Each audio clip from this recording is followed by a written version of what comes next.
This 4-year-old beggar girl finds injured man crying under the bridge with cake in his hand, but he was a millionaire. And 2 days later, comment what you think will happen. Your opinion is very important, and subscribe to my channel to support my work. Your help is very important. The March rain poured down on Chicago, transforming the streets of downtown into small rivers that swept accumulated trash along the gutters. Underneath the Clark Street Bridge, where the biting wind echoed the roar of cars passing overhead, a small figure huddled against the damp concrete wall. Emily, just 4 years old, clutched a torn plastic bag to her chest containing her only belongings. A thin, dirty blanket, a stale piece of bread she'd found in a dumpster, and a rag doll missing an arm. A gift she vaguely remembered receiving from someone in the distant past. Her tangled brown hair framed large, dark eyes that shone with a sadness no child should know. The little girl had learned that this space under the bridge was one of the few places where she could sleep undisturbed. During the day, she roamed the downtown streets, holding out her dirty little hand to hurried pedestrians, hoping to get a few coins or a scrap of food. Most people passed her as if she were invisible, but Emily had learned not to be surprised by it. That afternoon, as she watched raindrops turn into tiny waterfalls cascading down the bridge's pillars, Emily heard a strange sound that made her lift her head. Someone was crying. It wasn't the loud, desperate crying she sometimes heard in the streets, but a low, deep sob filled with a pain that seemed to come from deep within. Curious and cautious at the same time, the girl approached the sound. A few feet away, leaning against another pillar of the bridge, was a well-dressed man. He wore a dark suit, now soaked by the rain, and leather shoes that had once been expensive. His hands held something that made Emily's eyes widen, a birthday cake. The cake was partially ruined by the rain, with frosting running down the sides of the cardboard box, but it still maintained its round shape and the colorful candles stuck on top. The man looked at the cake as if it were the most precious thing in the world, while tears streamed down his face, mixing with the rainwater. Mark Johnson, 42 years old, couldn't stop crying. Just a few hours ago, his life had completely crumbled. The real estate company he had built over 15 years of hard work was being investigated for tax irregularities he had never committed. Forged documents had appeared out of nowhere, contracts had been altered without his knowledge, and now he was being accused of crimes he didn't understand. The cake in his hands was supposed to have been delivered that morning to his daughter, Lily, who was turning 8. But when he arrived at the office, he found court officers sealing his bank accounts and seizing all the company's assets. In a matter of hours, Mark had lost everything. The company, the house, the car, even the apartment he kept for his daughter's visits.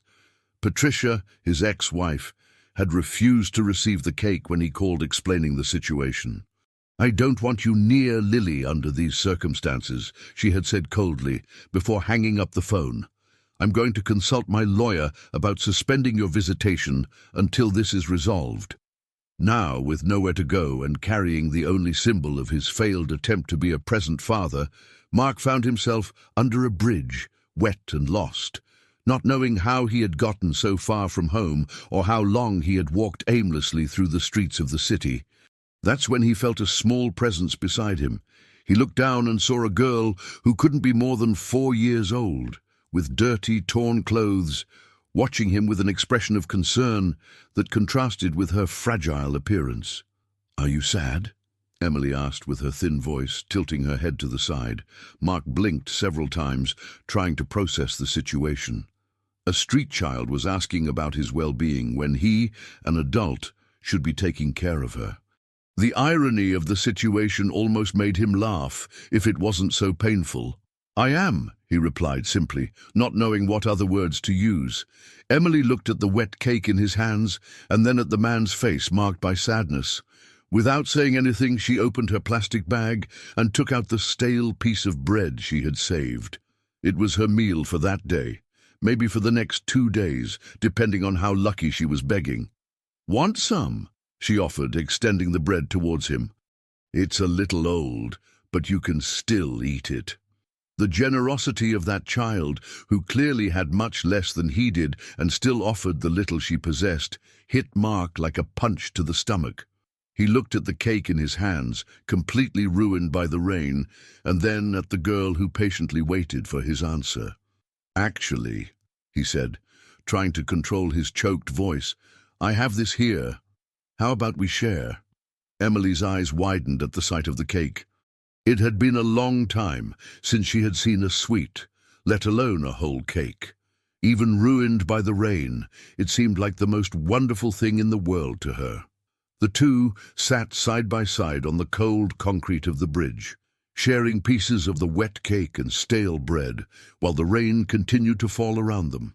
Neither of them knew that this casual encounter under a random bridge in Chicago would be the beginning of a journey that would change both of their lives forever. But first, much more suffering was yet to come. 2 days had passed since the encounter under the bridge, and Emily couldn't stop thinking about the sad man who had shared the cake with her. During her walks through the streets in search of food and coins, she always looked in the direction of the Clark Street Bridge, hoping to see him again. On Friday morning, when the sun finally appeared between the clouds after 2 days of rain, Emily made a decision. Instead of following her usual route through the downtown shopping streets, where the chances of getting some coins were greater, she headed straight for the bridge. What she found there terrified her. Mark was lying on the concrete floor, motionless, with a pale face and slightly bluish lips. He was still wearing the same suit from 2 days ago, now completely dirty and crumpled. Beside him was an empty water bottle and some wet papers scattered on the floor. "Mister! Mister!" Emily cried, shaking his arm with her small hands. "Wake up, please!" Mark didn't answer. His breathing was weak and irregular, and Emily realized that something was very wrong. In the 2 days he had spent under the bridge, he had barely eaten or drunk enough water. The discovery that he had lost everything, combined with the impossibility of seeing his daughter, had plunged the businessman into such a deep depression that he had simply stopped taking care of himself. Emily looked around, desperate. It was still early, and few people were passing through the bridge area at that time. She knew she needed help, but how could a 4-year-old explain the situation to an adult? Who would believe her? That's when she saw a woman in a white coat walking quickly along the sidewalk next to the bridge. The woman was carrying a large bag and seemed to be in a hurry, probably going to work. Without thinking twice, Emily ran after her. "Ma'am! Ma'am!" Emily cried, pulling on the hem of the coat. "Please, you need to help." Sarah Miller, 35 years old, stopped immediately. As a nurse for 12 years at the Chicago General Hospital, she had developed an automatic instinct for emergency situations. When she looked down and saw a child clearly in a situation of homelessness, dirty and desperate, her heart ached. "What happened, little one?" Sarah asked, crouching down to Emily's height. "There's a man down there who won't wake up," Emily said, pointing to the bridge. "He was very sad, and now he doesn't answer when I call." Sarah looked in the direction indicated by the girl and saw Mark lying on the ground. Her professional experience immediately recognized the signs of a medical emergency. Without hesitating, she ran down to the bridge, with Emily following behind. When she knelt beside Mark, Sarah quickly checked his vital signs. He was dehydrated, hypoglycemic, and showing clear signs of physical and emotional exhaustion. He was not in immediate danger of death, but he needed urgent medical attention. "I'm going to call an ambulance," Sarah said, taking out her cell phone. "No!" Emily grabbed her arm. "They'll take him away and I'll never see him again." Sarah stopped and looked at the girl. There was something about the way Emily cared about that man that touched her deeply. The emotional connection between the two was clear, even if she didn't fully understand the nature of that relationship. "Okay," Sarah said softly. "I'm going to take him to the hospital where I work. You can come with me, if you want." Emily's eyes filled with tears of relief. "Really?" "Yes. But first I need to know, is this man your family?" Emily shook her head. "No. but he shared his cake with me when I was hungry. And he was crying like I cry sometimes. This simple and honest answer revealed a lot about the situation. Sarah realized that she was facing two lost human beings who had found solace in each other. As a woman who had dedicated her life to caring for others, she couldn't simply ignore the situation. With the help of a taxi driver who accepted an unconventional ride, Sarah managed to get Mark to the hospital. During the trip, she tried to extract more information from Emily about the man, but the girl only knew the basics.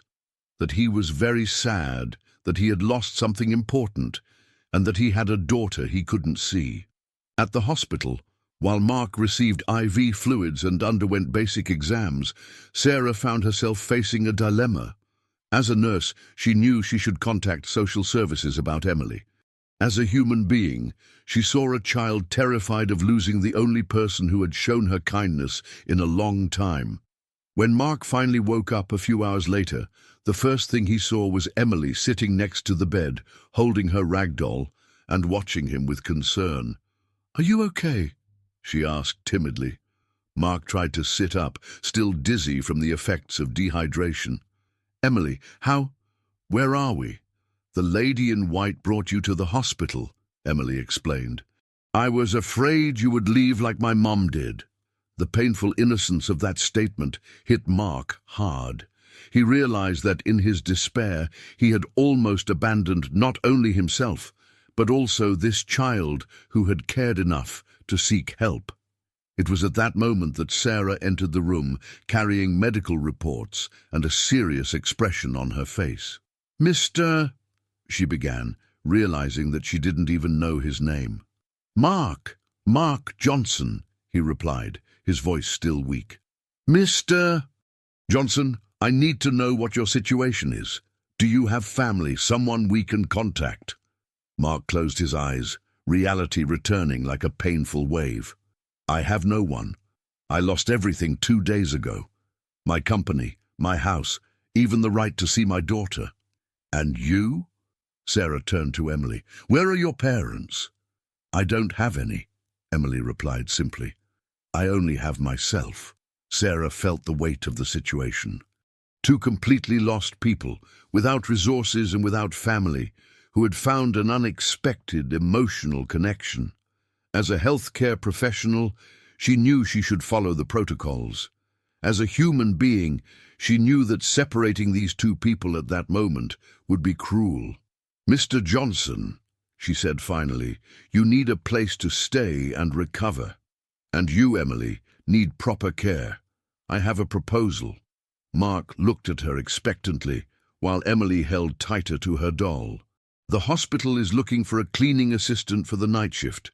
The pay isn't great, but it comes with accommodation in the back of the hospital. It's temporary, just until you recover." Mark couldn't believe what he was hearing. "Would you do that? Why?" Sarah looked at Emily, who was watching the conversation with hopeful eyes, and then at Mark, who, despite all the pain, still showed kindness in his eyes. "Because sometimes people need a second chance," she replied. "And because this girl cared enough about you to save your life." It was the beginning of a new phase, but the bigger problems were yet to come. The first 3 months at the hospital were a strange mix of hope and humiliation for Mark. He woke up every day at 5 in the morning in the small room at the back of the hospital, put on the blue janitor's uniform, and spent the mornings cleaning corridors that he had once walked through as a visitor when his life was completely different. The work was tiring and repetitive.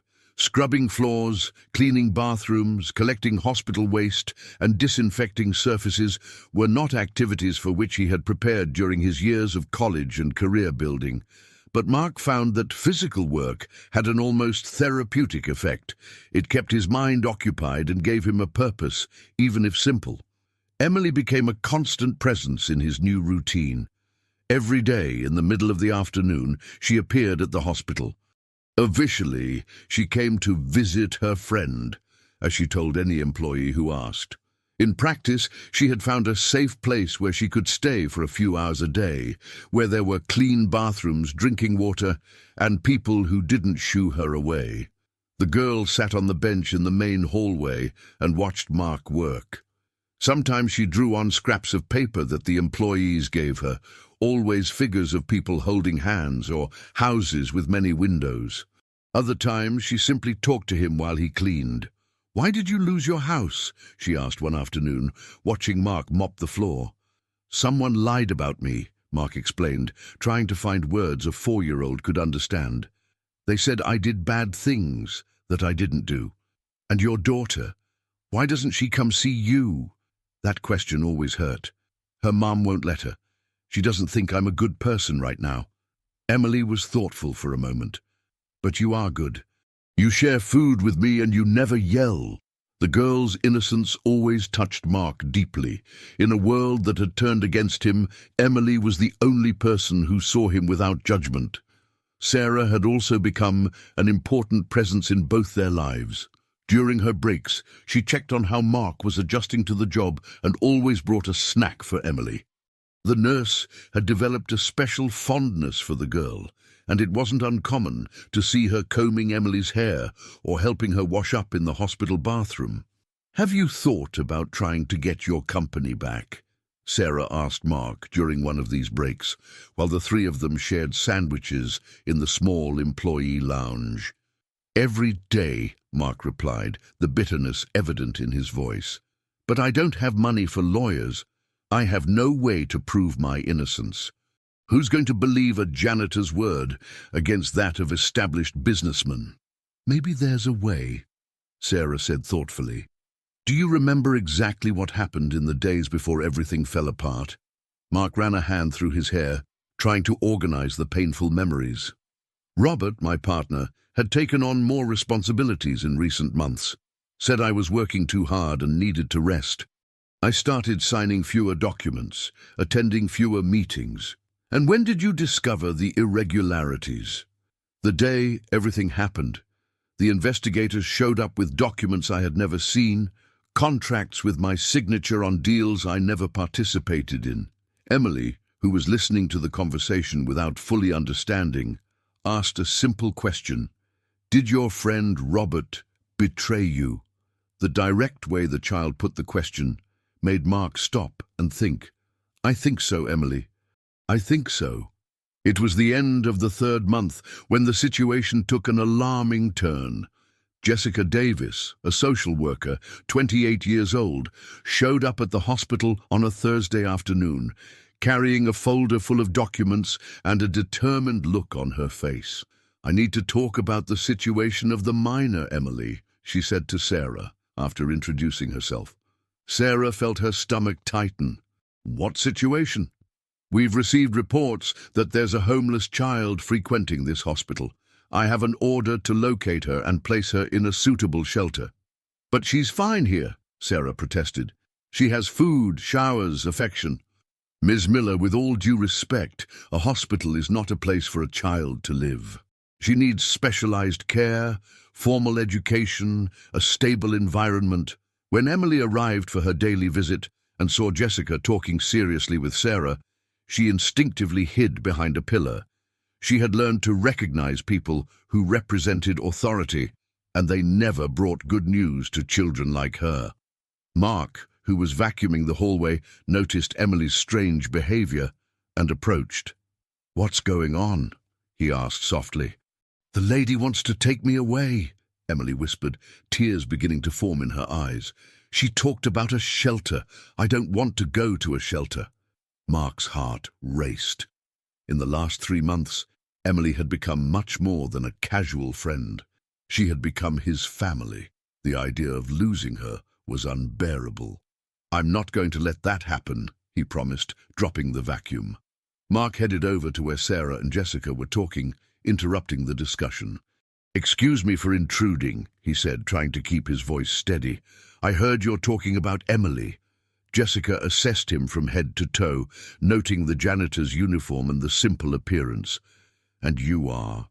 I'm the one who takes care of her," Mark replied, surprising himself with the determination in his voice. Are you related to the miner? Not biologically, but... Mark hesitated, realizing he was treading on dangerous ground. She doesn't have anyone else. And I take responsibility for her. Jessica laughed dismissively. Sir, you're a cleaning employee without a permanent residence. How do you intend to adequately care for a child? He takes care of me, Emily shouted, coming out from behind the pillar. He gives me food and protects me and never hurts me. The scene of the girl desperately defending the man who had become her family drew the attention of several hospital employees. Jessica, embarrassed by the public situation, lowered her voice. Look, I understand that you've formed a bond, she said, but the law is clear. The child needs to be under appropriate care. I'll give you a week to provide adequate documentation, proving that you can be responsible for her. Otherwise, I'll be forced to remove her. After Jessica left, Emily clung to Mark as if it were the last time she would see him. You're not going to let her take me, are you? She asked, trembling. Mark hugged her tightly, feeling the weight of the responsibility he had taken on without realizing it. I won't, he promised. Somehow, we'll find a solution. But deep down, Mark knew he didn't have the resources or legal knowledge to face the system. How could a man who had lost everything convince the authorities that he was capable of caring for a child? The answer to that question would come from where he least expected it. The week following Jessica's visit was one of the tensest Mark had lived through since he lost everything. He spent his days trying to find out what documents he would need to have any legal chance of keeping Emily, but every piece of information he got only made him more hopeless. Sarah tried to help in any way she could, using her contacts at the hospital to get basic legal guidance, but all the lawyers consulted gave the same answer. Without financial stability, a home of his own, and proven income, it would be impossible to get custody of a child, especially for someone with pending lawsuits. Emily felt the tension in the air. The girl, who had started to smile more in recent months, became quiet and withdrawn again. She clung to Mark whenever he needed to go out of sight, afraid that when he came back he wouldn't be there anymore. Are you going to run away with me? She asked one night, when Mark was helping her wash up in the hospital bathroom. Run away to where? Mark replied softly, combing the girl's hair. Away from the lady who wants to take me. We can go live in a city where nobody knows us. The innocence of the suggestion broke Mark's heart. We can't run away, little one. If we do that, they'll look for us and then they'll be sure we're not good people. Then what are we going to do? Mark didn't have the courage to say he didn't know. Instead, he hugged Emily and murmured, We'll find a way. We always find one. It was on Friday of that week that Mark discovered something that would change everything.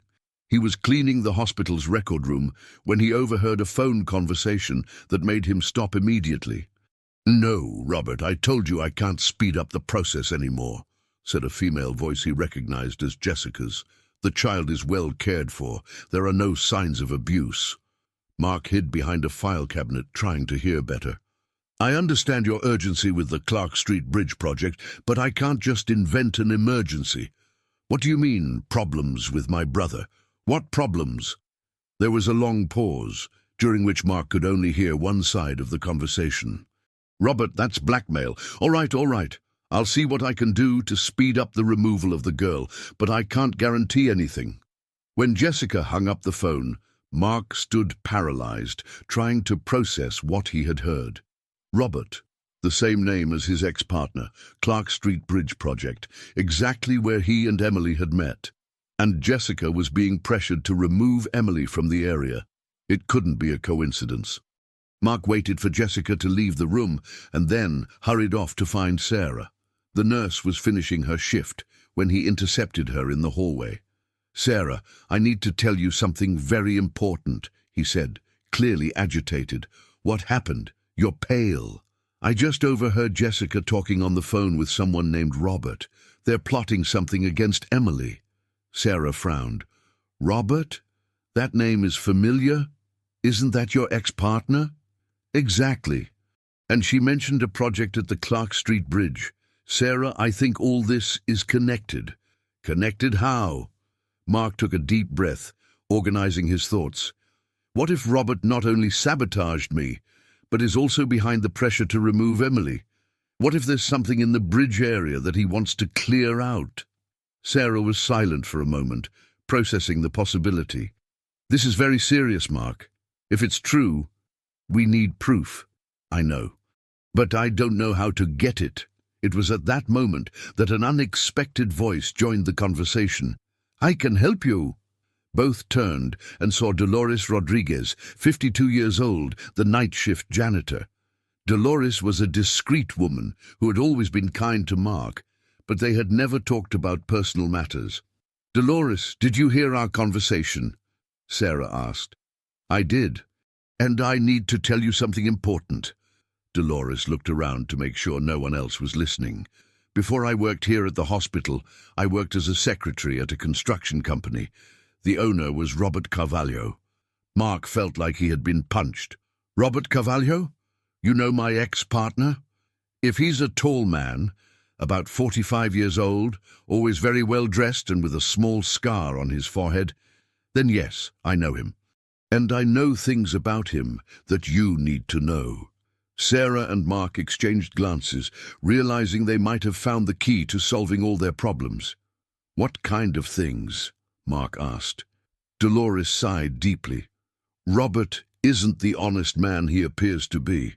When I worked for him, I witnessed several questionable situations, forged documents, bribes, pressure on public officials. Do you have proof of this? At the time, no. But Robert was always careless with important papers. When I was fired, I managed to take some copies of documents he thought he had destroyed. Mark could hardly believe what he was hearing. Why did you keep those documents? Because he fired me unfairly, claiming I was stealing office supplies. It was a lie, but I had no way to prove it. I kept the documents thinking that one day they might be useful. And where are those documents now? Sarah asked. At home, in a box in my closet. I never touched them because I didn't know what to do with them. But now, knowing that he hurt you too, Mark felt a mixture of hope and anxiety. Finally, there was a real possibility of proving his innocence and discovering the truth about Robert. Dolores, would you be willing to show us those documents? Of course, but there's a problem. What? Today is my last day at the hospital. I was fired yesterday. Sarah's eyes widened. Fired? Why? Officially, due to budget cuts. But I think someone found out I was asking questions about Emily and Mark's situation. I received the news right after Jessica was here. The revelation that Dolores had been fired at the exact moment she could help them didn't seem like a coincidence. Mark began to realize that Robert had more influence and connections than he imagined. That means he knows we're investigating, Mark said. Probably. And if he knows, he'll take steps to protect himself. At that moment, Emily came running down the hallway with tears in her eyes. Mark, Mark, she cried. The lady is back. She's outside with papers and said she came to get me. Mark's blood ran cold. Jessica had returned before the deadline. Is she alone? Sarah asked. No, Emily sobbed. There's a man in a suit with her. They're asking where I am. Mark, Sarah, and Dolores exchanged glances, realizing that the situation had become critical. Robert was speeding up his plans, and they were running out of time. Dolores, can you go get those documents now? Mark asked urgently. I can, but it will take at least 2 hours. And you? What are you going to do with Emily? Mark picked Emily up in his arms, feeling the weight of responsibility and fear. We're going to buy time, he said, not knowing exactly how. Sarah acted quickly, pointing out a path through the back of the hospital that led to a little-used emergency exit. Meanwhile, she headed to the main reception desk to try to stall Jessica and the mysterious man. Good afternoon, Sarah said to Jessica, forcing a professional smile. How can I help you? I came to pick up the minor, Emily, Jessica replied, holding a folder of documents. This is my supervisor, Mr. Arthur Peterson. The man next to Jessica was tall, well-dressed, and exuded a cold authority that made Sarah feel uncomfortable immediately.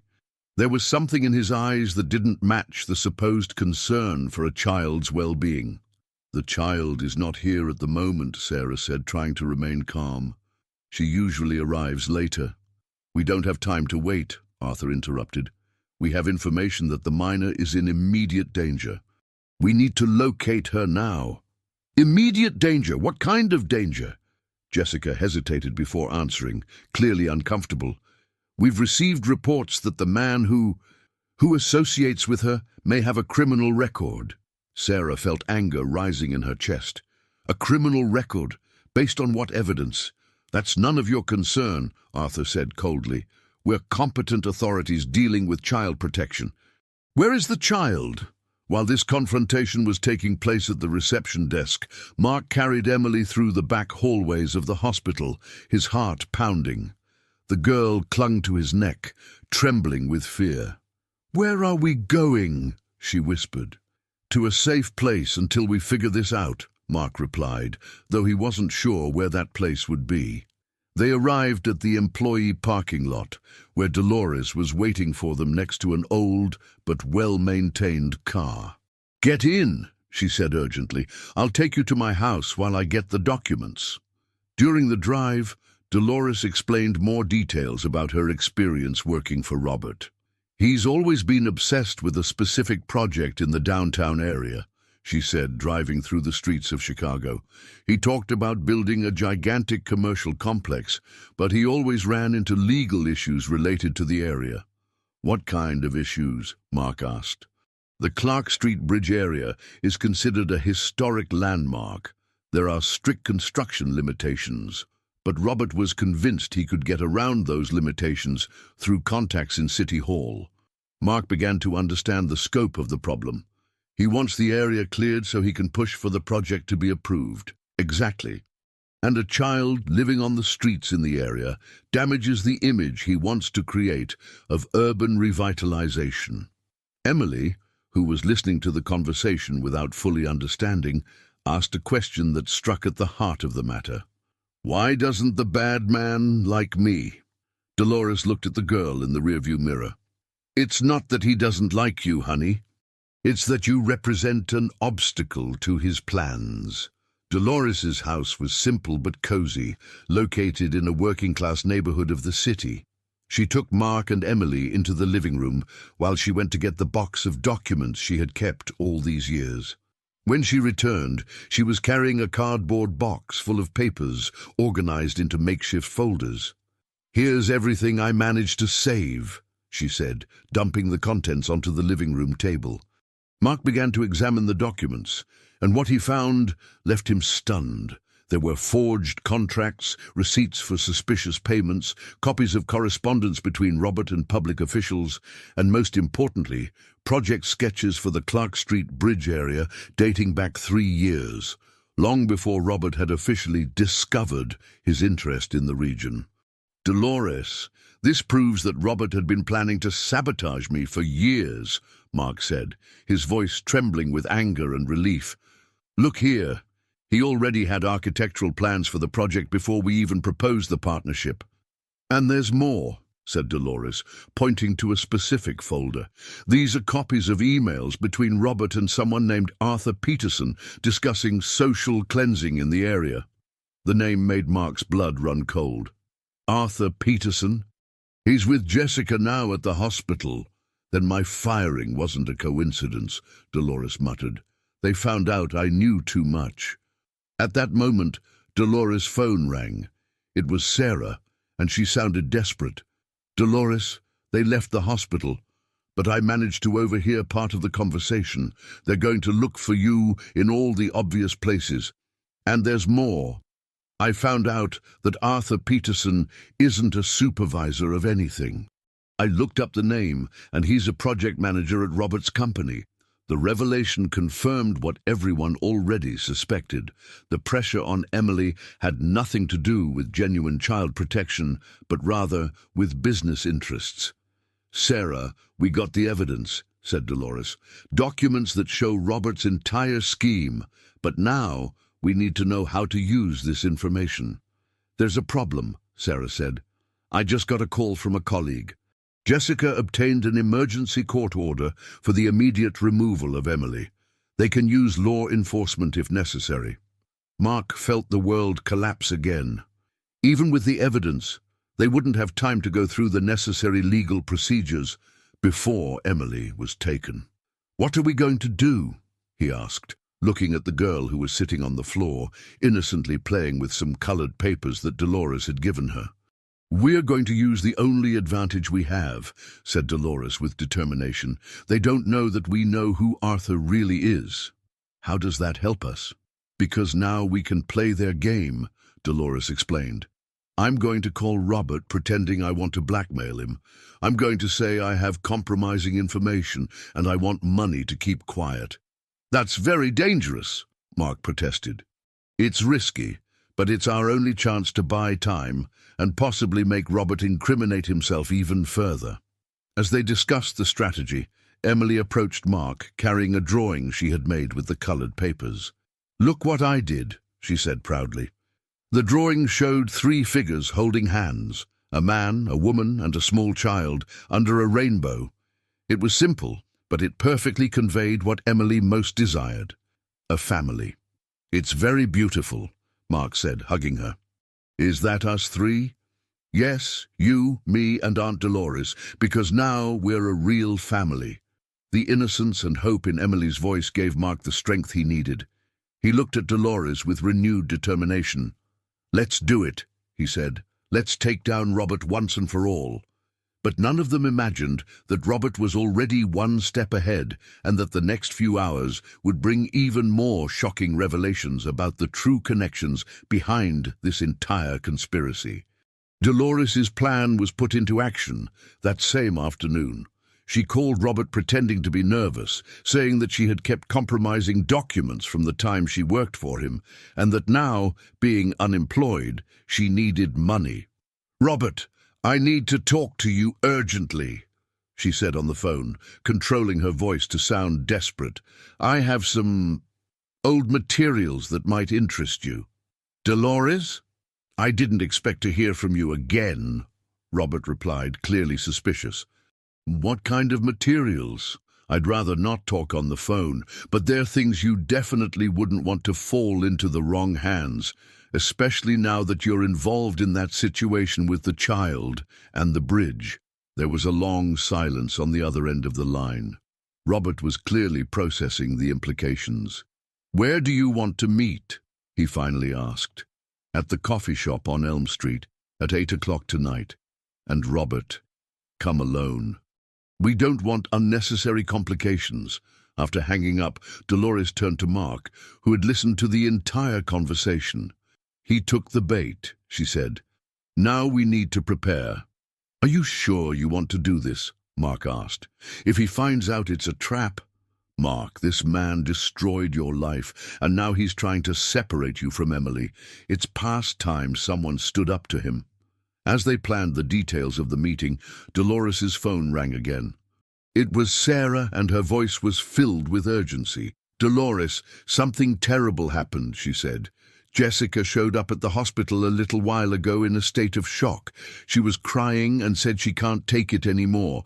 I managed to talk to her in private. What did she say? That Robert isn't just a corrupt businessman.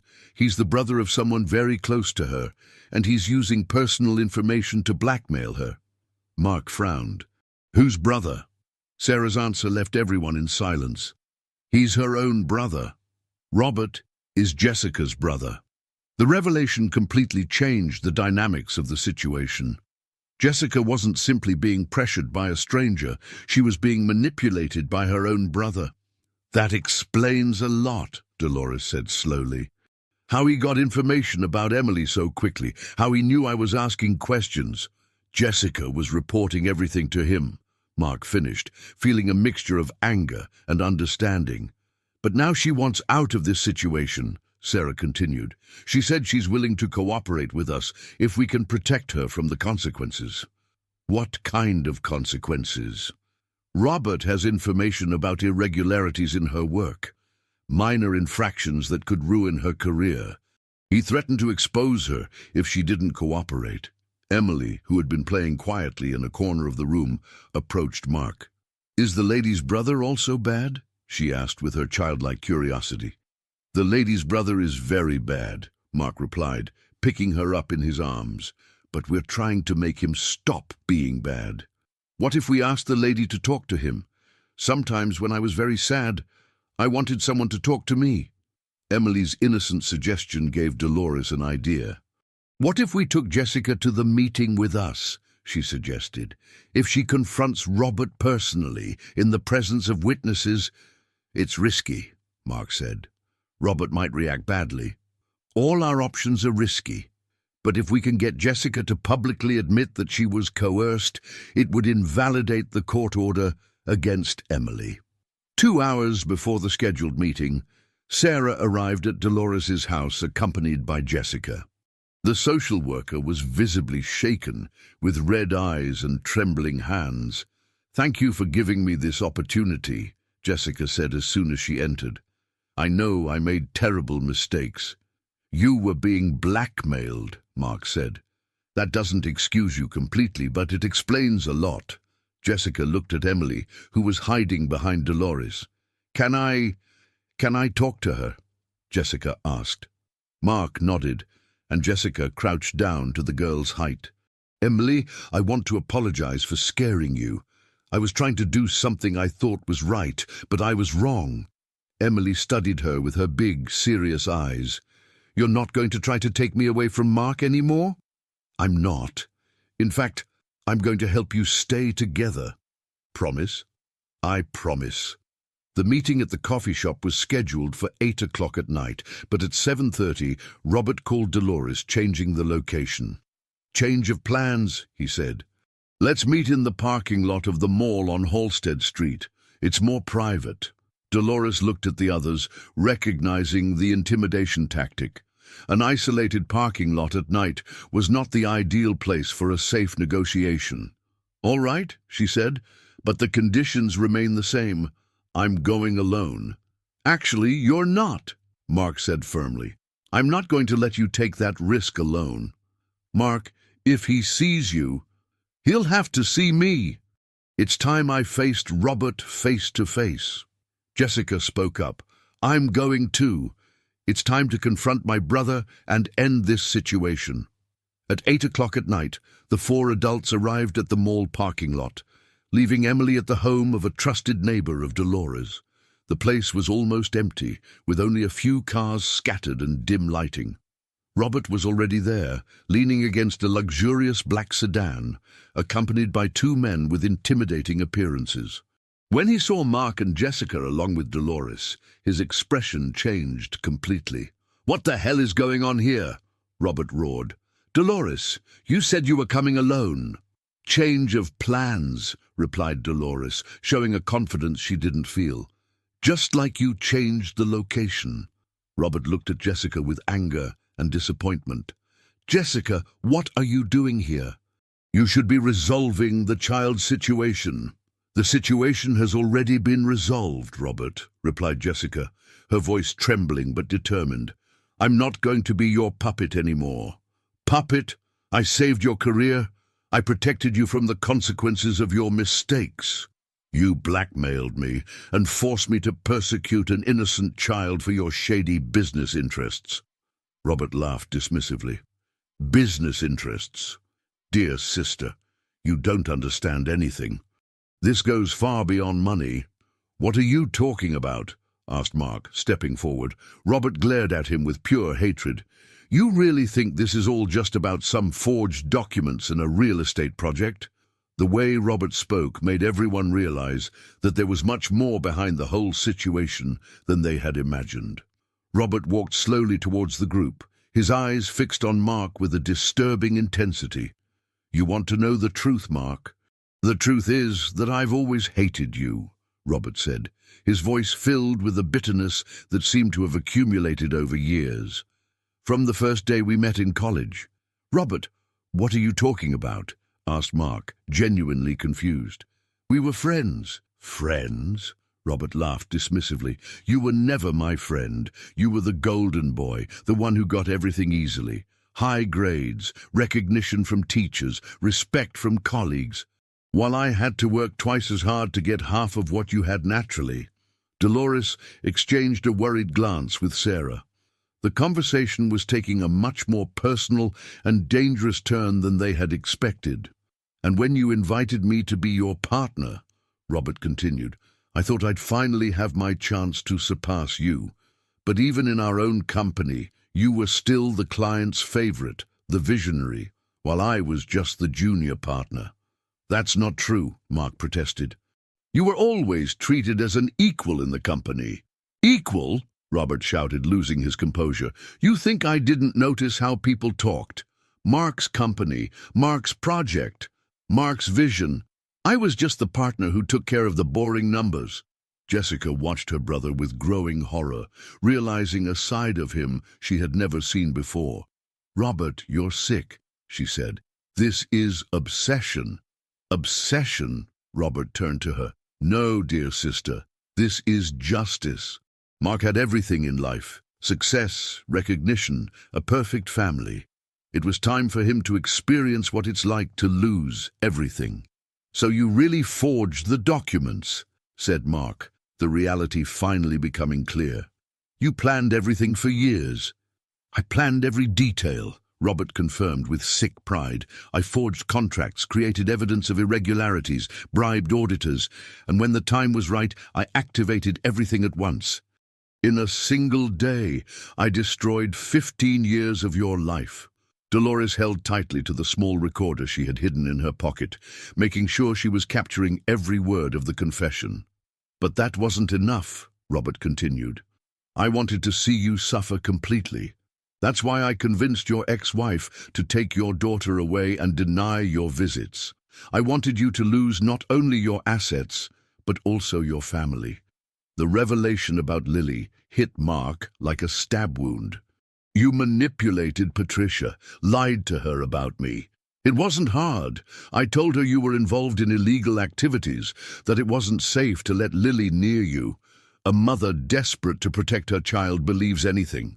Mark felt tears of anger and pain stream down his face. "You separated me from my daughter out of pure revenge. And it worked perfectly. You became exactly what I always wanted you to be, a loser, a failure, someone who lost everything." "Then why the obsession with Emily?" asked Sarah, finding her voice. "Why persecute an innocent child?" Robert laughed again, a cold and unpleasant sound. "Because when I found out that Mark had found a new daughter, I realized he was starting to recover emotionally. I couldn't allow that. He needed to keep suffering." "You're a monster," Jessica whispered, horrified by the revelations about her brother. "I'm a realist," Robert retorted. "The world isn't fair, Jessica. People like Mark are born with advantages that people like me will never have. Sometimes you have to balance the scales." "Balance the scales by destroying innocent lives?" questioned Dolores. "The child will be fine. She'll be placed in a suitable shelter where she'll receive appropriate care. And Mark will finally learn what it's like to live without having everything he wants." At that moment, one of the men accompanying Robert approached and whispered something in his ear. Robert nodded and turned his attention back to the group. "Unfortunately, our conversation needs to end here," he said coldly. "You know too much now." "Robert, what are you planning?" asked Jessica, the fear evident in her voice. "Nothing drastic. Just making sure you're out of circulation long enough for me to finalize the bridge project and resolve the child's situation definitively." The two men accompanying Robert approached the group, clearly prepared to use force if necessary. "You're going to stay in a safe place for a few days," Robert said. "Enough time for me to tie up all the loose ends." "You can't kidnap us," Mark protested. "I can and I will. I have enough contacts to ensure that when you reappear, it will be too late to stop my plans." It was at that moment that Dolores did something unexpected. Instead of retreating, she took a step forward. "Robert, you made a mistake," she said calmly. "What mistake?" "You think we came here unprepared." Robert frowned. What are you talking about? Dolores smiled for the first time that night. Our entire conversation is being recorded and broadcast live to 3 different people, including an investigative journalist and a lawyer. Robert's expression immediately changed to panic. That's impossible. Sarah works in a hospital. She has access to emergency medical communication equipment. Our conversation is being heard in real time. Robert looked furiously at his henchman. Why didn't you check if they had recording equipment? Because you didn't think a nurse, an unemployed janitor, and a cleaning man could be smarter than you, said Jessica with satisfaction. At that moment, police sirens began to echo in the distance, approaching the mall rapidly. You called the police, Robert roared. We didn't need to, replied Dolores. When you confessed your crimes live, the people who were listening did it for us. Robert realized that he had fallen into a much more elaborate trap than he imagined. In his arrogance, he had confessed all his crimes, thinking he completely controlled the situation. The sirens were getting closer and closer, and Robert knew his time was running out. This won't solve anything, he said desperately. Even if I'm arrested, you'll never be able to undo all the damage I've done. Mark will never get his company back. He'll never see his daughter again. Maybe, said Mark, finding a strength he didn't know he still possessed. But at least Emily will be safe, and that's more important than any company or money. The lights of the police cars began to illuminate the parking lot, and Robert realized that his years of revenge had crumbled in a single night. Robert's arrest happened quickly, but the consequences of his actions still hung over everyone like a dark cloud. As he was led away in handcuffs by the police, he shouted threats and promises that his lawyers would get him out of jail in a few hours. This isn't over, Mark, he bellowed as he was put in the squad car. You're still going to pay for everything. Jessica watched the scene with tears in her eyes, torn between the relief of being free from her brother's blackmail and the pain of seeing him being taken away as a common criminal. I should have realized sooner, she said to Mark. The signs were all there.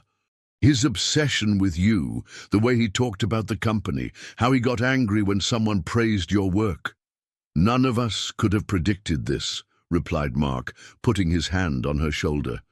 Robert hid his true nature very well during all these years. In the days that followed, everyone's life began to change rapidly. The recordings of Robert's confession became crucial evidence not only to free him from the false charges, but also to rebuild his life. Sarah had developed a severe panic disorder after the confrontation in the parking lot. The accumulated tension during months, added to the fear of the situation with Robert, had taken its toll. She was on medical leave, undergoing therapy, and taking medication to control the anxiety attacks. I can't go into the hospital anymore without feeling like I'm going to faint, she confessed to Mark during a visit. It's like my body has memorized the fear and can't relax anymore. Mark felt immense guilt over Sarah's situation. This is my fault.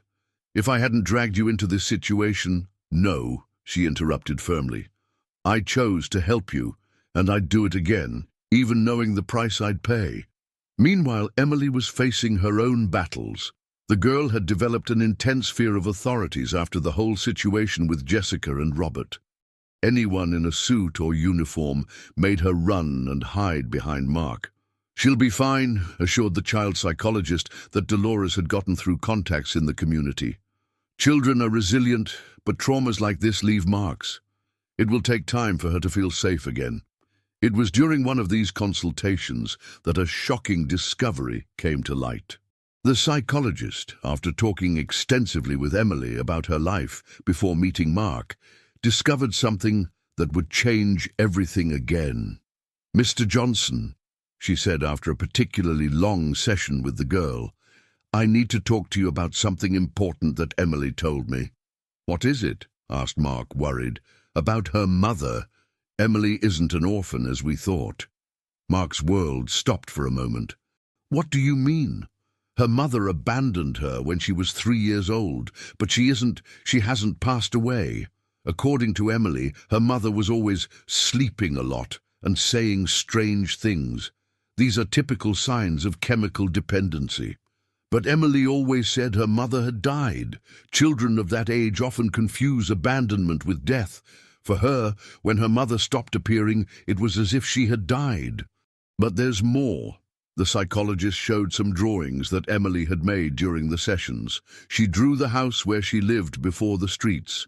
I managed to identify the area by describing the landmarks she remembered. Her mother may still be alive. The information left Mark in a state of shock.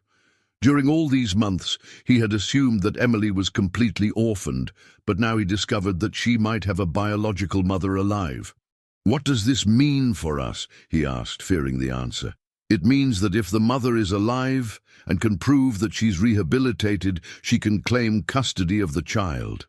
That night, Mark couldn't sleep. The idea of losing Emily after everything they had been through together was unbearable. He had lost the right to see his own daughter Lily because of Robert's lies, and now he could lose Emily too. "You're worried," said Dolores, finding him sitting in the kitchen at 3 a.m. "What if her mother shows up?" asked Mark. "What if she wants Emily back?" "Then you're going to do what's best for Emily," Dolores replied simply, "even if it's painful for you." "I don't know if I can go through this again. Losing another daughter." "Mark, Emily isn't your property. She's a child who needs love and stability. If the biological mother can offer that, then that's the reality you'll have to accept." Dolores' words were hard to hear, but he knew she was right. 2 days later, Jessica appeared at Dolores' house with disturbing news. "I found information about Emily's mother," she said, looking hesitant. "Her name is Marcia Santos. She's 26 years old. She's in a rehab clinic in the suburbs 8 months. 8 months? Asked Mark. "That means she entered the clinic shortly after I met Emily." "Exactly, and there's more. She's asking about her daughter constantly. The doctors say that her main motivation to recover is to be able to find Emily again." Emily, who was playing in the yard, entered the house at that moment and overheard part of the conversation. "Are you talking about my mom?" she asked with her big, curious eyes. Mark knelt down to her height, trying to choose the right words. "Yes, little one. We found out that your mom might be in a place where they're helping her get better." Emily's eyes filled with tears, but not with sadness, with hope. "She's alive? My mom is alive?" "She might be," said Mark carefully. "But that doesn't change anything between us, okay? You'll always be my special girl." That night, Emily asked a question that broke Mark's heart. "If my mom comes back, are you still going to love me?" "Forever," he promised, hugging her tightly. "No matter where you are or who you live with, you'll always be important to me." But internally, Mark was preparing himself to face the possibility of yet another devastating loss in his life. First Lily, now potentially Emily. Fate seemed determined to separate him from all the children he loved. What he didn't know was that Robert, even in prison, still had cards to play, and that the situation was about to become complicated in ways that no one could have foreseen. The call came on a Monday morning, when Mark was preparing breakfast for Emily at Dolores' house. It was Jessica, and her voice was filled with an urgency that made him immediately stop what he was doing. "Mark, I need to tell you something serious," she said. "Robert managed to contact me from prison." "How? I thought he wasn't allowed to make calls." "His lawyers managed to get some concessions, but that's not what matters. He told me something about Patricia and Lily that you need to know." Mark's heart raced. "What about them?" "Robert not only convinced Patricia to take Lily away, he paid her to do it. And now that he's been arrested, Patricia is desperate because the money he promised monthly has run out." Mark felt the world spin around him. "He was paying my ex-wife to keep me away from my daughter." "Yes, and there's more. Patricia is trying to come back to Chicago, but she doesn't have the resources. Robert said she might try to contact you asking for financial help. After a year of preventing me from seeing Lily, now she wants my help. Robert thinks that's part of a bigger plan. He said that even in prison, he can still destroy your life through Patricia. At that moment, Emily entered the kitchen, wearing the t-shirt that Dolores had bought for her, with drawings of colorful birds. "Who's on the phone?" she asked, noticing the tension on Mark's face. "It's Aunt Jessica," he replied, trying to smile. "Do you want to talk to her?" Emily shook her head and snuggled next to Mark, as she always did when she sensed something was wrong. After hanging up the phone, Mark found himself facing a brutal emotional dilemma. On the one hand, the possibility of reconnecting with Lily filled him with hope. On the other hand, he knew that any involvement with Patricia could drastically complicate his situation with Emily. "Dolores," he called when she returned from the bakery, "I need to talk to you about something important." After hearing the whole story, Dolores was thoughtful for a long moment. "Mark, you need to be very careful," she said finally. "If Patricia is desperate for money, she might try to use Lily as a bargaining chip. And if she finds out about Emily—" "What do you mean?" "A resentful ex-wife could use the fact that you're taking care of another child against you. She could claim that you've replaced Lily, that you're not a suitable father." The reality of the situation began to clear up for Mark. He was being forced to choose between his two daughters, one biological that he had lost through lies, and another of the heart that he could lose through legal circumstances. 2 days later, the call he had been dreading finally arrived. "Mark, it's Patricia." His ex-wife's voice sounded older, tired, different from the determined woman he remembered. "Patricia," he said, trying to keep his voice neutral. "How did you get my number?" "It wasn't hard. Chicago isn't that big." She paused before continuing. "I need to talk to you about Lily and about our situation. Our situation was resolved a year ago when you decided to cut me out of our daughter's life. Mark, I made mistakes. I believed things that weren't true about you." "What kind of things?" Patricia sighed deeply. "Robert told me you were involved in illegal activities, that it wasn't safe to let Lily near you. I was scared. And now that Robert has been arrested for real crimes, you've changed your mind. Now I know I was deceived. And I want you to meet Lily again. She asks about you constantly." The words Mark had dreamed of hearing for months now arrived at an impossible moment. He looked at Emily, who was drawing at the kitchen table, completely oblivious to the conversation that could change her life. "Where are you now?" he asked. "In D.C., but I can't stay here. The money Robert promised is gone, and I can't find a job." "I was thinking of coming back to Chicago." "And you want me to help you financially?" "It's not just that. I want us to make peace, to be a family again." The suggestion hit Mark like a lightning bolt. Patricia was proposing not only the return of Lily, but the reconstruction of their marriage. "Patricia, a lot has changed in my life." "I know. I heard you're working as a janitor, that you lost everything. But we can start over together." "It's not just that," Mark said, looking at Emily. "There are other complications." "What kind of complications?" Mark realized he had reached the moment of truth. "I'm taking care of a child. A 4-year-old girl who was living on the streets." The silence on the other end of the line was long and tense. "A child? Mark, you adopted a child without consulting me. It's not an official adoption. It's a complicated situation. So you replaced our daughter with a stranger?" The coldness in Patricia's voice made Mark realize his worst suspicions were being confirmed. "I didn't replace anyone. I just helped a child who needed it. And now this child is more important than your own daughter." "It's not a question of importance." "Yes, it is, Mark. Either you want to get your real family back, or you want to keep playing daddy with a kid who isn't even yours." Patricia's ultimatum echoed in the kitchen. Emily looked up from her drawing, noticing the tension in Mark's voice. "I need to think about this," he said finally.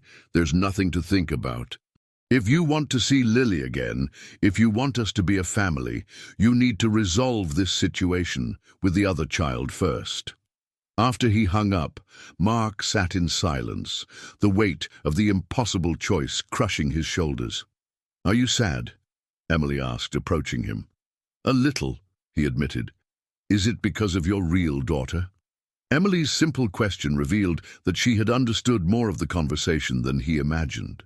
"Emily, you are my real daughter too," he said, pulling her into a hug. "But the other girl was born from you. I only came later." The painful maturity in Emily's words made Mark realize that she was already preparing for the possibility of losing him. That night, when Emily was sleeping, Dolores found Mark on the porch, looking at the stars. "She gave you an ultimatum," Dolores said. "It wasn't a question." "How do you know?" "By your expression. And because I know how people desperate for money act.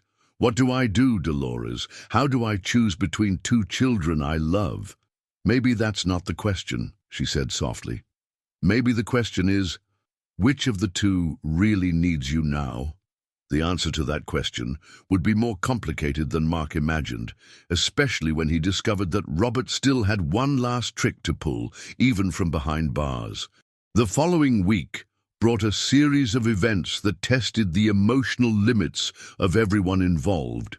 Sarah had returned to the hospital on a reduced schedule, but still struggled with the panic attacks that struck her without warning. During one of these episodes, she made a discovery that would change everything again. "Mark, you need to come to the hospital urgently," she said on the phone, her voice tense.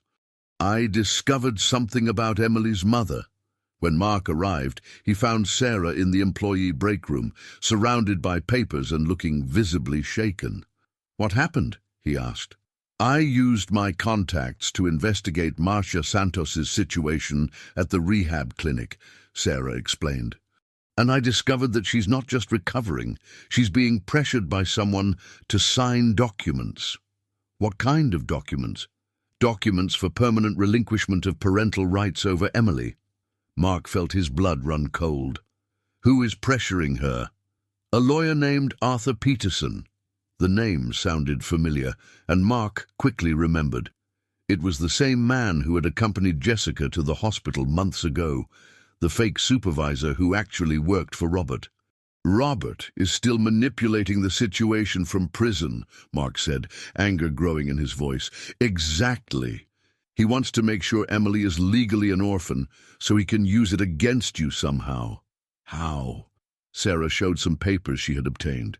"If Marcia relinquishes her parental rights, Emily will be officially available for adoption.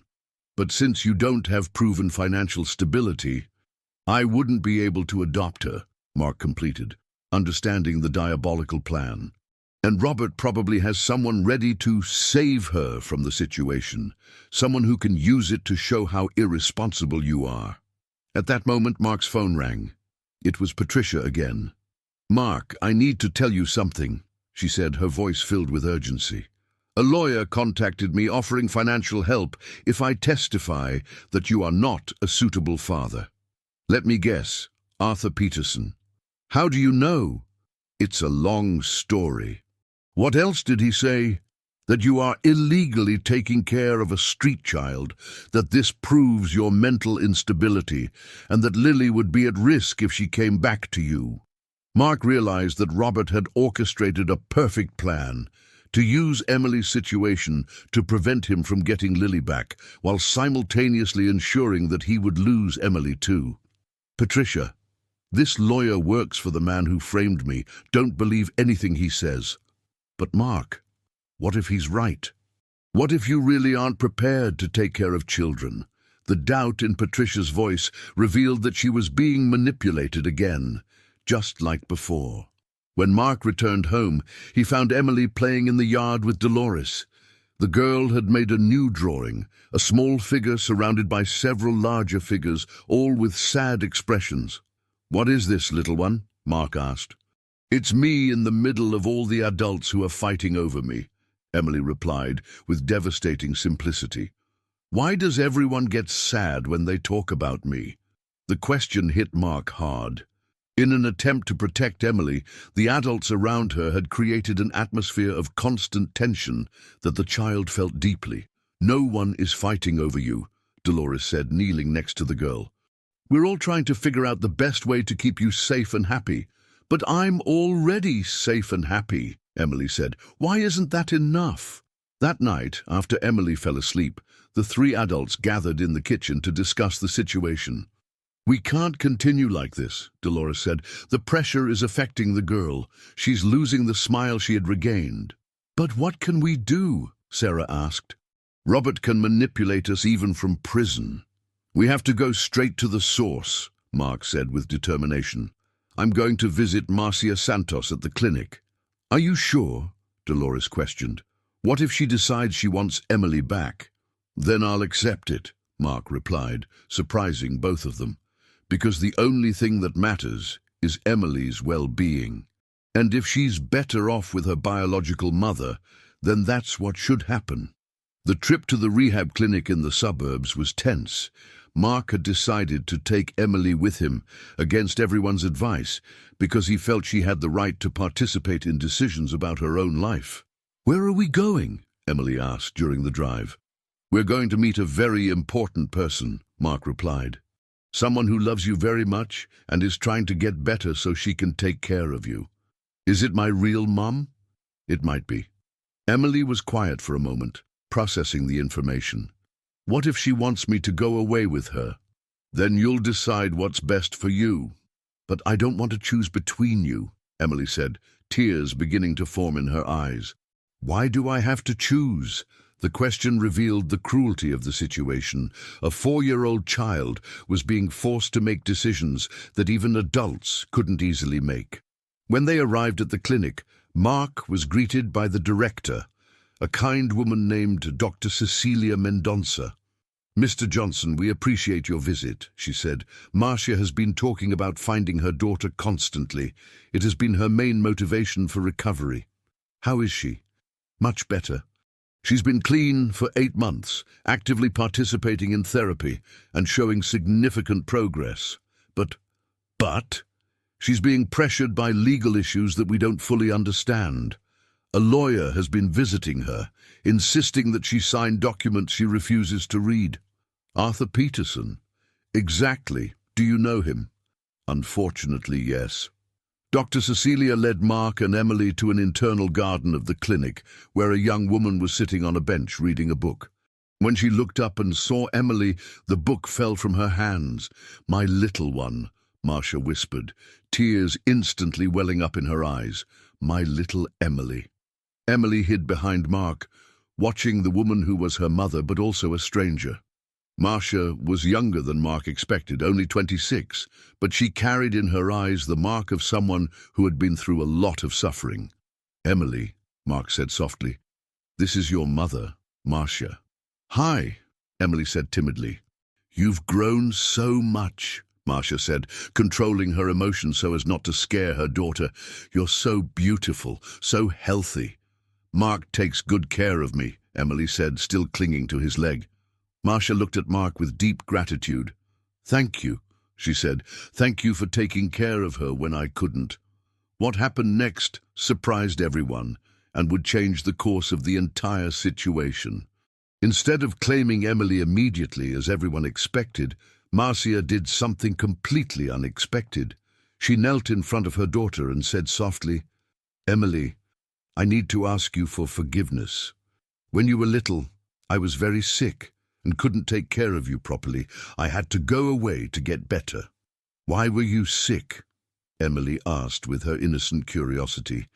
"Because I took bad medicine that made me do bad things," Marcia explained with brutal honesty. "But now I'm learning to live without those medicines." Mark watched the interaction, prepared for the worst, but surprised by Marcia's maturity in handling the situation. "Are you going to take me away?" Emily asked. Marcia looked at Mark before answering. "That depends on you, my dear. Are you happy where you are?" Emily nodded energetically. "Mark gives me food and never yells at me. And Aunt Dolores teaches me to draw pretty birds." "Then maybe it's better for you to stay with them," Marcia said, surprising everyone. "At least until I'm sure I can take care of you properly." Dr. Cecilia, who was watching the conversation, intervened. "Marcia, are you sure about this? Legally, you have the right to Emily's custody." Having the right doesn't mean it's the best for her, Marcia replied. I abandoned my daughter when she needed me most. Mark saved her. I won't be selfish now. Mark felt relieved, but also confused. Marcia, don't you want your daughter back? I want her more than anything in the world, she said, tears streaming down her face. But I want her to be happy even more.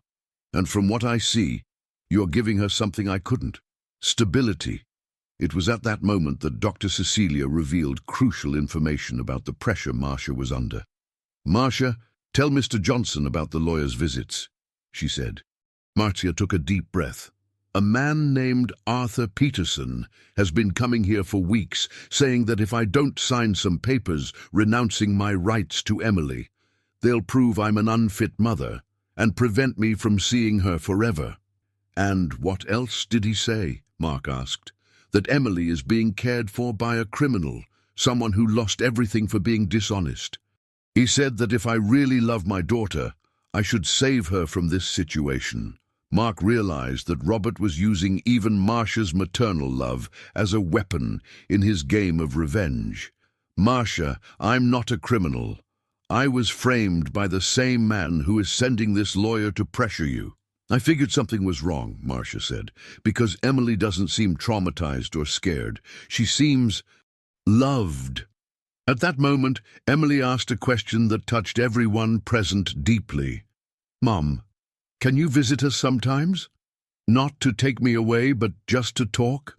The simplicity of Emily's suggestion offered a solution that none of the adults had considered. An extended family based on love, not possession. Would you like that? Marcia asked, moved. I'd like that a lot. That way I'd have you and Mark too. Dr. Cecilia smiled. That could be an excellent solution.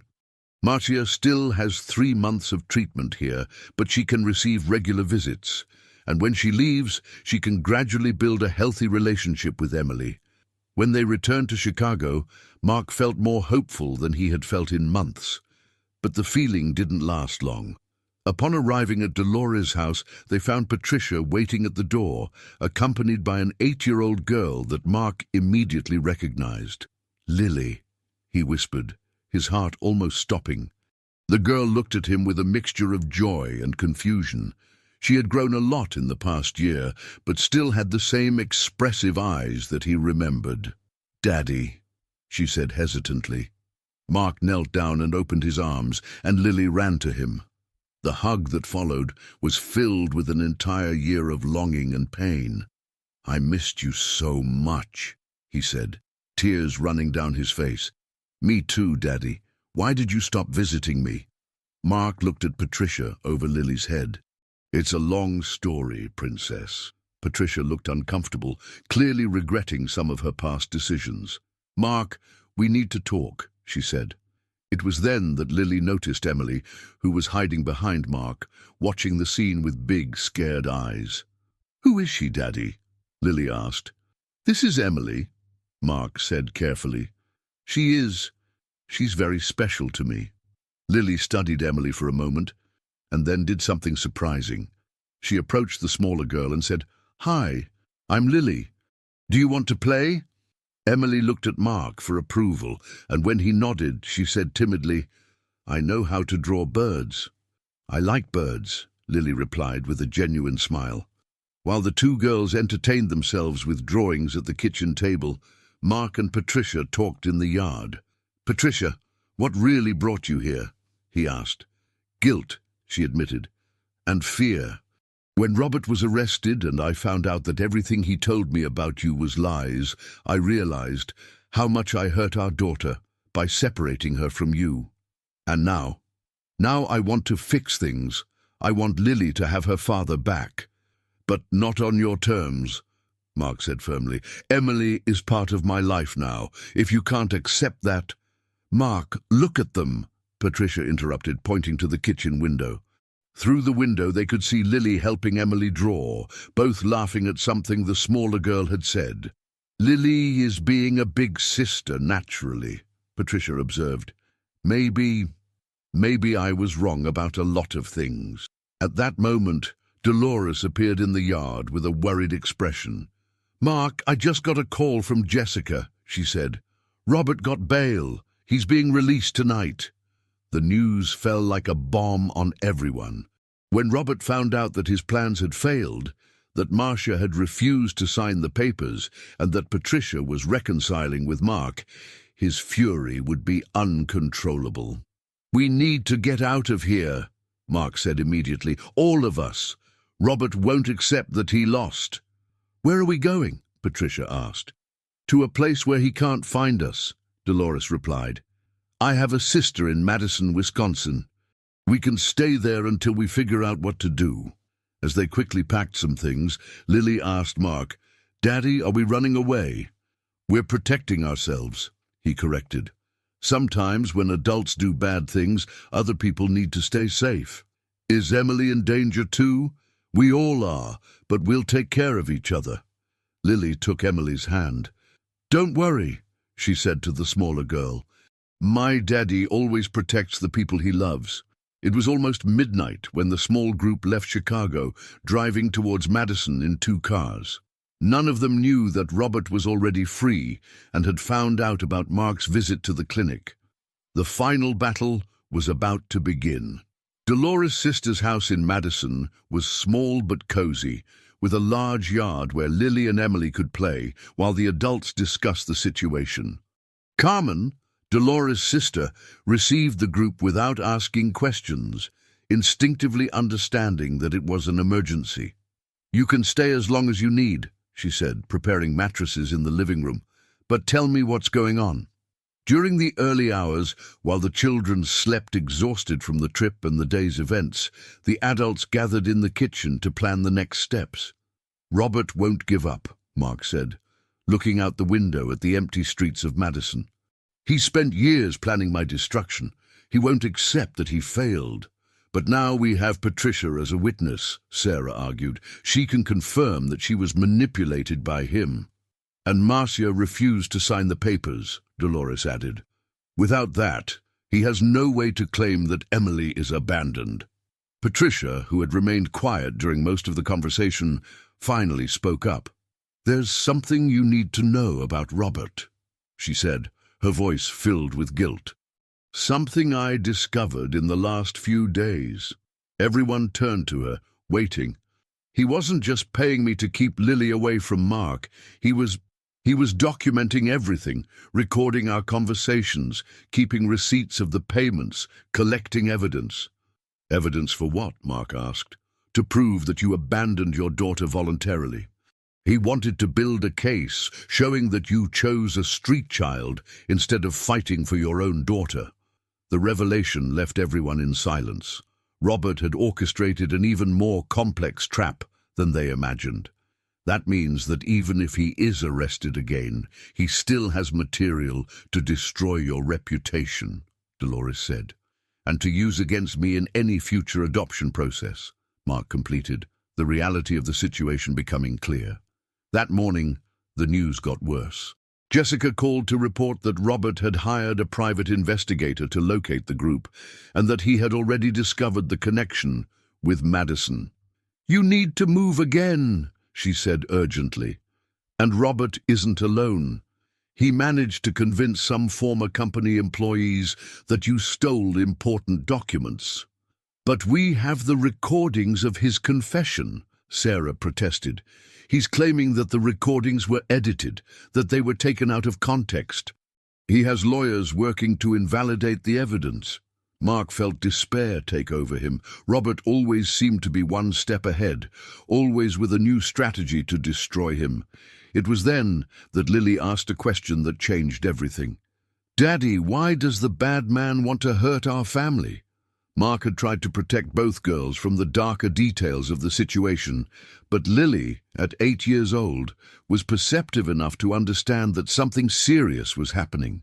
"Because he's angry at Daddy," Mark explained carefully. "But did you do something bad to him?"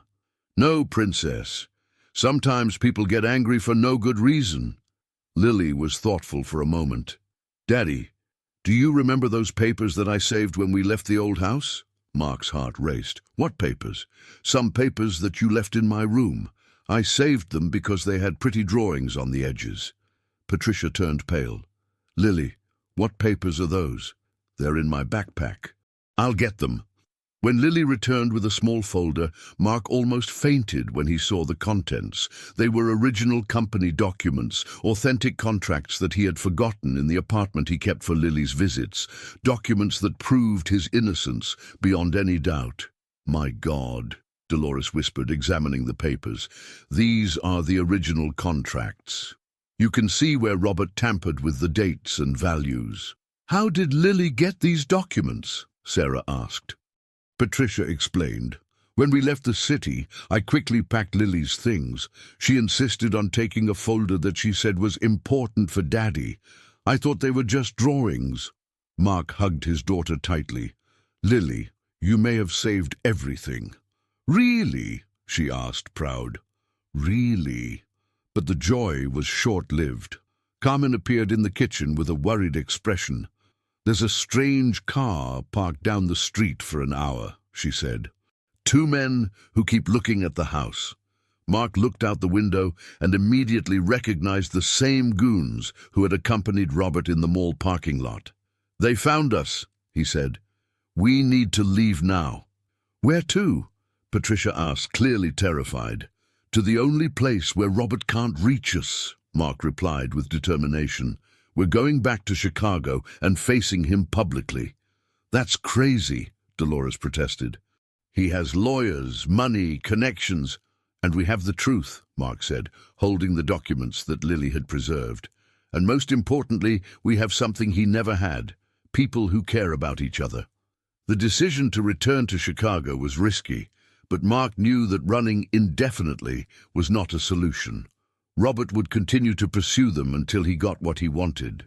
During the trip back, he developed a plan that would depend on everyone's courage and the hope that the truth would finally prevail. We're going to hold a press conference, he announced.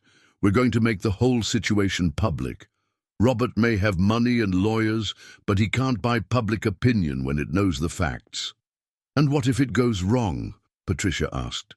Then at least we tried to do the right thing, he replied, looking in the rear-view mirror at the 2 girls who were sleeping in the back seat, Lily with her protective arm around Emily. What Mark didn't know was that Robert was already waiting for them in Chicago, prepared for the final confrontation that would determine the fate of everyone involved. When they arrived in the city in the late afternoon, they found a surprise that none of them had foreseen. Marcia was at the door of Dolores's house, accompanied by Dr. Cecilia from the rehab clinic. I heard you were in danger, Marcia said as soon as they got out of the car. I came to help protect my daughter. Marcia, you should be at the clinic, Mark said. I was discharged early. Dr. Cecilia signed my release when we explained the situation. Doctor, Cecilia spoke up. Marcia is stable enough to face this, and as Emily's biological mother, she has legal rights that can help us. Emily ran to Marcia and hugged her. Mom, did you come to save us? I came to save us, Marcia corrected, looking at Mark with determination. Because now we're all a family. It was almost night when the group finally gathered at Dolores's house, knowing that Robert was nearby and that the final confrontation was near. But for the first time in months, Mark felt that he was not alone in the fight. The truth was on their side, and now they had all the necessary evidence to expose Robert definitively. The press conference was scheduled for the next morning in downtown Chicago, but Robert didn't wait that long.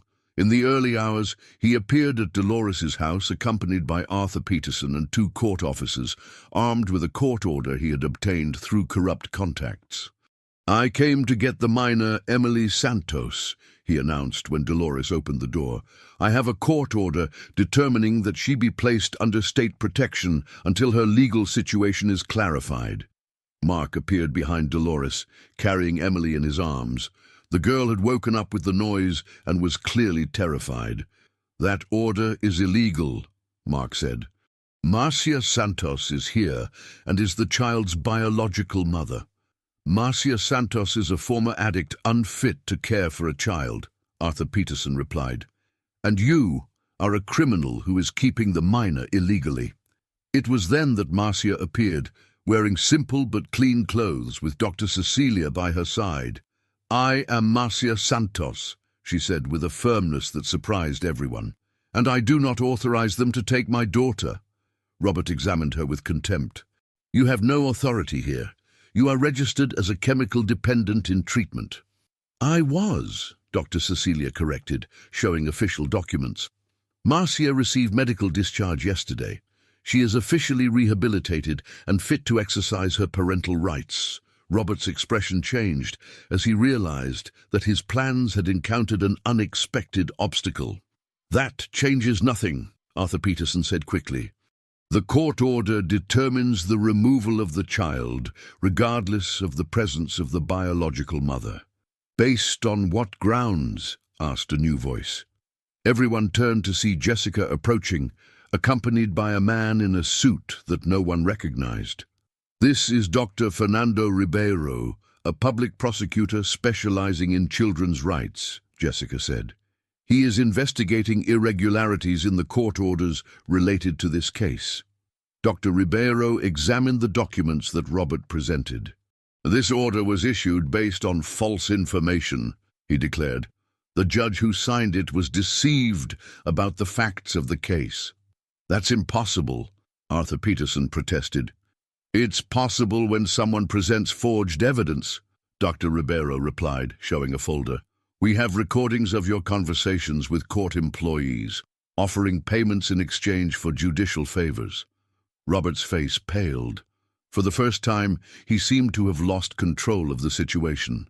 "Furthermore," continued Dr. Ribeiro, "we have the recordings of the complete confession of Mr. Robert Carvalho, admitting crimes of document forgery, business fraud, and blackmail."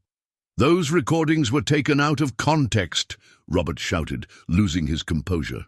"They were analyzed by independent experts," Dr. Ribeiro said calmly. "They are authentic and admissible in court." At that moment, Lily appeared at the door, still in pajamas, carrying the folder with the documents she had preserved. "Daddy, are these the important papers?" she asked innocently. Dr. Ribeiro examined the documents that Lily offered, and his expression changed to one of genuine surprise. "These are the original contracts of the company," he said. "Documents that definitively prove the innocence of Mr. Mark and the guilt of Mr. Robert." Robert tried to approach Lily to take the documents, but Mark placed himself between them.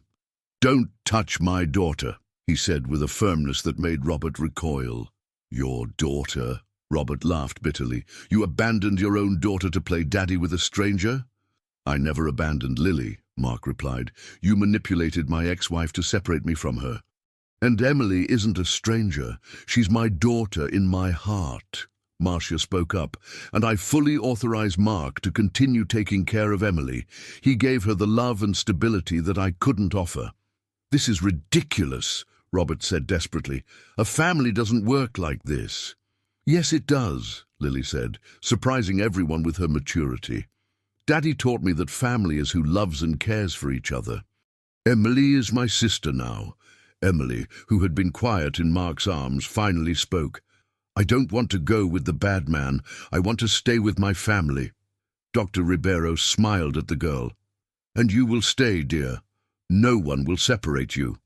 Robert realized that he had definitely lost. All his plans, years of manipulation and revenge, had crumbled in a matter of minutes. "This isn't over," he said angrily. "I'm going to appeal. I'm going to fight in every instance." "You're going to do it from prison," Dr. Ribeiro interrupted, signaling to the officers who had arrived discreetly. "Robert Carvalho, you are under arrest for document forgery, business fraud, blackmail, and attempted bribery of public officials." As Robert was led away in handcuffs for the second time, he shouted one last threat. "You think you've won, but this will never work. A broken family can't raise children." "Our family isn't broken," Patricia said, appearing at the door and surprising everyone. "It's just different." Mark looked at her in surprise. "Patricia, I talked a lot with Lily last night," she explained, And she made me understand that the important thing isn't having a traditional family, but having a family that loves each other. What are you saying? That maybe we can be an extended family. Me, you, Lily, Emily, Marcia, all taking care of each other in different ways. Emily looked at all the adults around her. Mark, Marcia, Patricia, Dolores, Sarah, Jessica, and asked a simple question. Does this mean I have a lot of mums and dads now? It means you have a lot of people who love you, Mark replied, hugging her. What about me? Lily asked. You too, Marcia confirmed, extending her arms to include both girls in the hug. Dr. Ribeiro watched the scene with professional satisfaction. I'm going to recommend that the custody process be formalized in favor of Mr. Johnson, with regular visitation rights for Marcia and active participation of Patricia in decisions about Lily. What about the company? Dolores asked. With the evidence we have, it will be easy to reverse all the fraudulent court decisions. Mr. Johnson will be able to recover his assets and his reputation. But Mark surprised everyone with his answer. I don't want the company back. What do you mean? Sarah asked. I want to start something new, something that honors everything we've been through. He looked at Dolores. How about we open a support center for vulnerable families? Dolores smiled. Using all your business experience to help people like us? Exactly. Emily pulled on Mark's shirt. Can I draw birds on the walls of the center? You can draw as many birds as you want, he promised, and for the first time in over a year, Mark felt that his life was really starting over. 6 months later, on a sunny September afternoon, the Clark Street Bridge in Chicago was completely transformed. Where before there was only cold concrete and abandonment, now there was a small community garden and a sign that read, Restart Family Support Center, inaugurated by the partnership between Mark Johnson, Dolores Rodriguez, and City Hall. Emily, now 5 years old, ran through the garden chasing butterflies, her hair flying in the wind. She wore a yellow dress that Marcia had sewn especially for the opening of the center. Her laughter echoed through the place where she had once met Mark, crying with a cake ruined by the rain. "Daddy Mark!" she shouted, stopping next to the bench where he was sitting with some documents. "Look at all the butterflies!" "I see them, little one," he replied, putting away the papers to give his full attention to the girl who had changed his life. "They're beautiful, just like you." Lily, now 9 years old, appeared running after Emily. "Emily, come see. Mom Marcia is teaching the other kids how to make bracelets." That's how Lily had decided to call Marcia Mom Marcia, differentiating her from Patricia, who remained simply Mom. For a 9-year-old child, having multiple mothers was not complicated, it was just having more love. The Restart Family Support Center had become more than Mark had dreamed of. It functioned not only as temporary shelter for families in difficulty, but also as a community center, offering vocational training, psychological support, and above all, a place where people who had lost everything could find hope. Dolores was the general coordinator, using all her life experience to understand the needs of the families that arrived at the center. Sarah, who had completely recovered from panic syndrome, worked part-time offering basic medical care.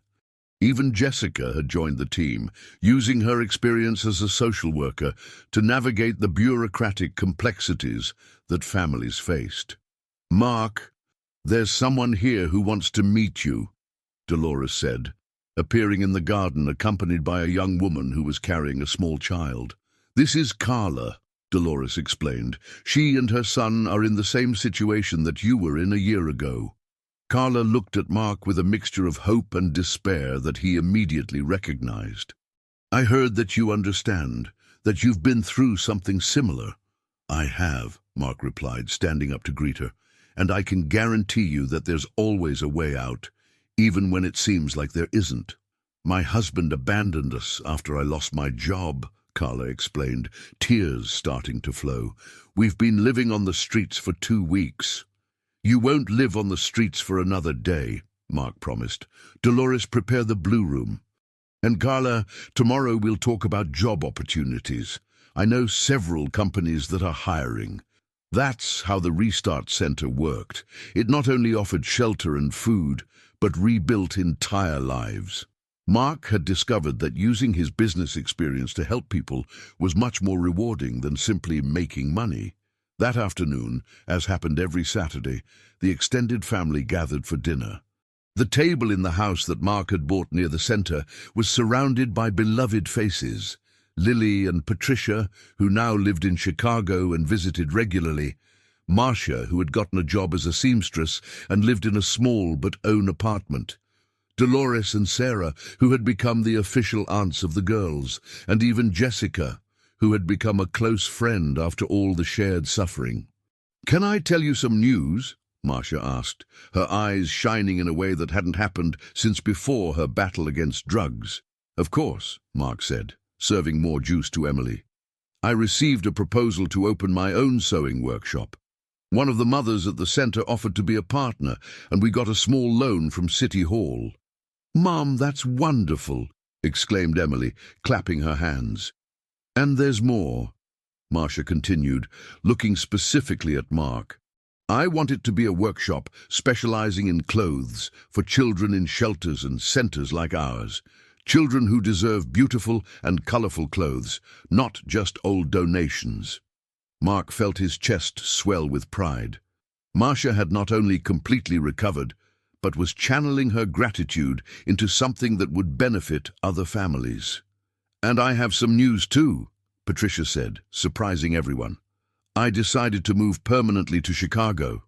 "Really, Mom?" Lily asked, excited. "Really.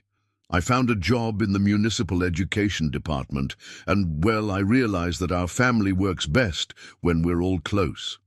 Sarah spoke up. "Speaking of news, the hospital approved my proposal for a home psychological care program. I'll be able to help traumatized children without removing them from their family environments." Dolores laughed. "It seems we've all found our true calling after everything we've been through." "And I have news too," Jessica said timidly. "I got a transfer to work specifically with family reunification cases. I want to help other unconventional families like ours." It was then that Emily got up from her chair and gave a speech that left everyone with tears in their eyes. "I want to thank everyone," she said with her clear 5-year-old voice. "Because when I was alone under the bridge, I drew birds trapped in a cage. But now I draw birds flying free, because I discovered that when we have a family, we can fly anywhere." "And you, Emily?" Lily asked. "What's your news?" Emily smiled mischievously. "I'm starting school next week, and the teacher said I can teach the other kids how to draw birds." Mark looked around the table, observing the people who had become his family through the most improbable circumstances.